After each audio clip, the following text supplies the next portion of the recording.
Hey guys, welcome back to Recreational Sniper. In this episode, I'm actually looking at finding some load data for 10mm auto for the 125 grain Barnes TAC XP bullets. So that's these guys here.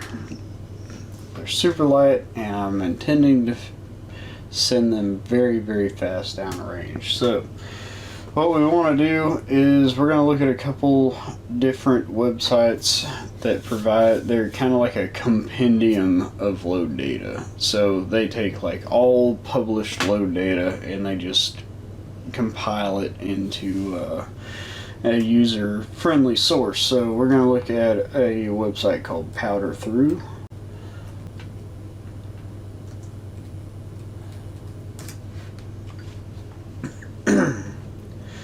We're going to look here first, and automatically under semi-auto, we can look at 10mm, that's what we're wanting. And we can select from here, we can go with a bullet weight. And the lightest bullet weight they've got is 135 on here. So they've got tons and tons of data for 135. They've got accurate, number 5, Alliant Bullseye, Red Dot, Unique, 700X, and Winchester 231. Now, I don't have any of these powders, and I'm also using a bullet that is lighter than this one here, so that's really not going to work for me. So, we do a little bit different. We're going to go 10mm auto load data.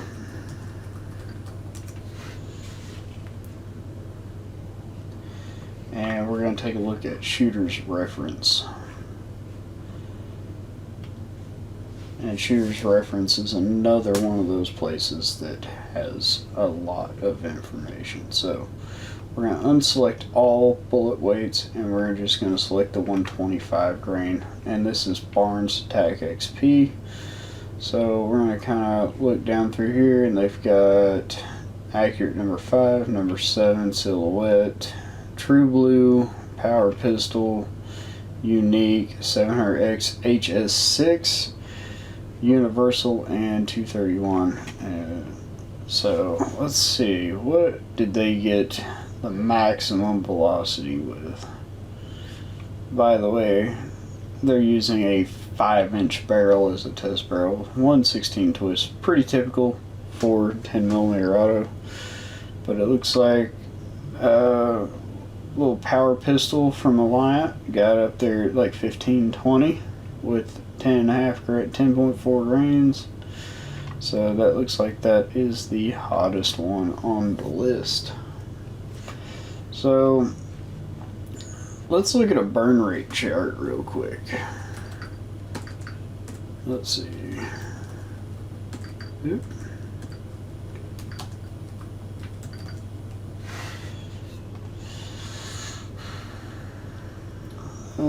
And really, honestly, any of these will work. So we'll pull this up. Oop. Go back. That's not really gonna work. So we're looking for a burn rate chart. We can look at Hodgson's website, has burn rates. And we're looking for pistols. The gunpowder I really want to use is Hodgson's Long Shot, which is right here, number 54 on this list.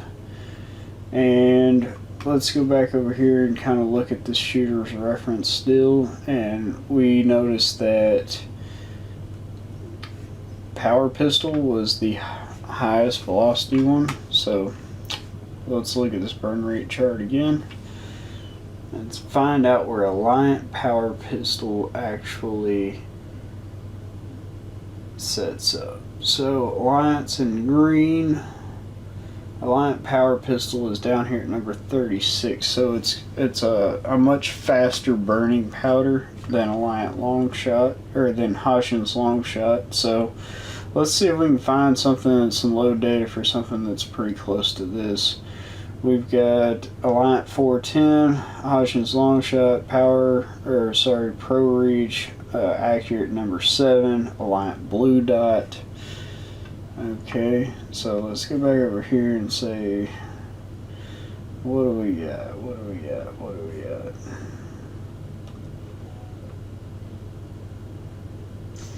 There's accurate number 7 right there at 13 grains for 1442 feet per second. So that's probably going to be pretty close to the Hodgins long shot. It's number 52 on the list, and Hodgins long shot's number 54. Now, typically with 10mm with long shot, you really do want to use a heavier bullet, but I don't really have a heavier bullet to use, so that is probably going to be the powder I'm going to end up using for all of it. And it may not be the best powder for the lighter bullet loads, but it'll really start to shine when we get up there with the like 200 grain bullets and that sort of thing. So I also have some tight group, and I wanted to kind of see where that landed itself in this area.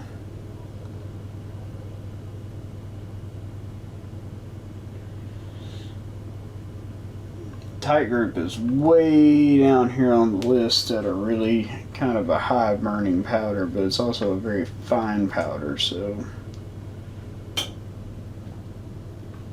tell you what, let's add in a 120 grain and see what happens here with the 120s, and see if we can get some different load data for even a lighter bullet.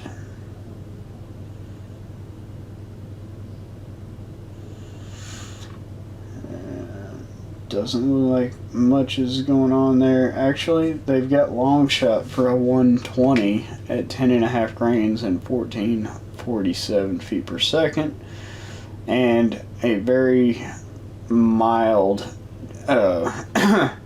power there. So very mild charge.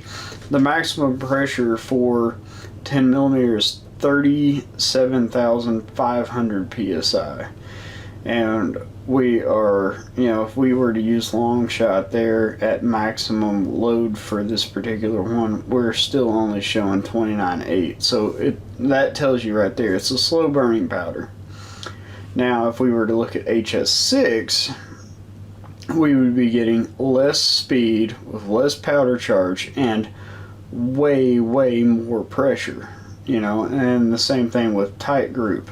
Less powder charge, less speed, and way more pressure. So that's where I'm telling you long shot is the way to go when it comes to 10mm, because you get less pressure, you get more speed. Of course, it uses a little more powder, but it's slower burning and that sort of thing. But you run a lot less risk of blowing your gun up. Like even up here with like this Winchester 231, they're only running 6.5 grains at maximum capacity. They're only getting 1251 feet per second out of a 120 grain bullet, and they're pushing over 36,000 psi, where the standard FBI loading for 10mm was a 200 grain bullet at over 1200 feet per second.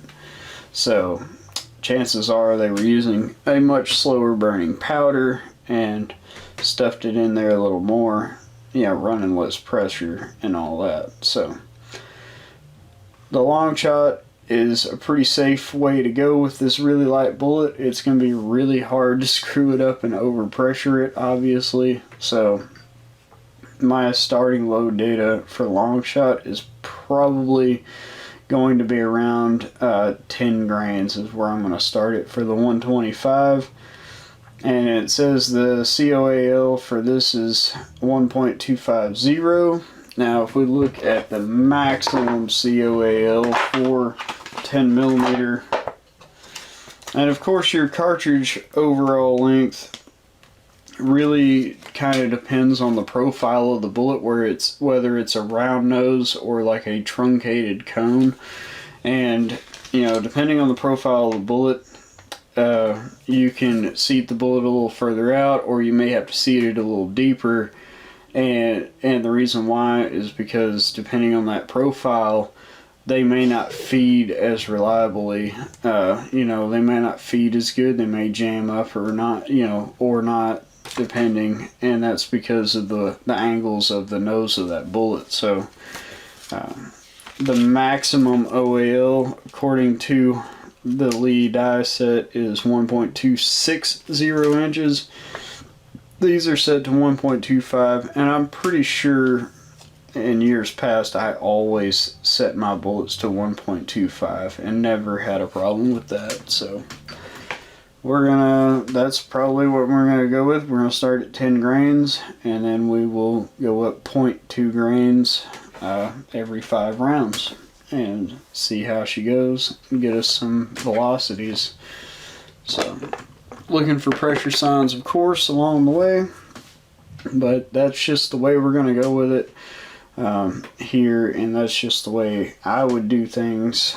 And you know, you got to kind of think outside of the box when you're looking at these different bullets that there's not a lot of load data for. You got to like really start looking at bullets that are pretty close, and that sort of thing, and looking at bullets that are in the same weight class, and then looking at the powders that they are using. So obviously I've got some tight grip, and I could load it with tight grip, but then we're looking at pretty high pressures with very mediocre velocity. You know, very, very mediocre. And same thing with HS6. I've got some HS6, but again, not in the velocity range we're looking, and the pressure's too high. So, you know, the long shot's the way to go. Lower velocity, higher, or lower pressure, higher velocity.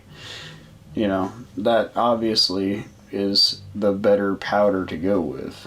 So we're going to look at the long shot, and we're going to look at starting with about 10 grains of powder and see how it goes, and seat the bullets to 1.250.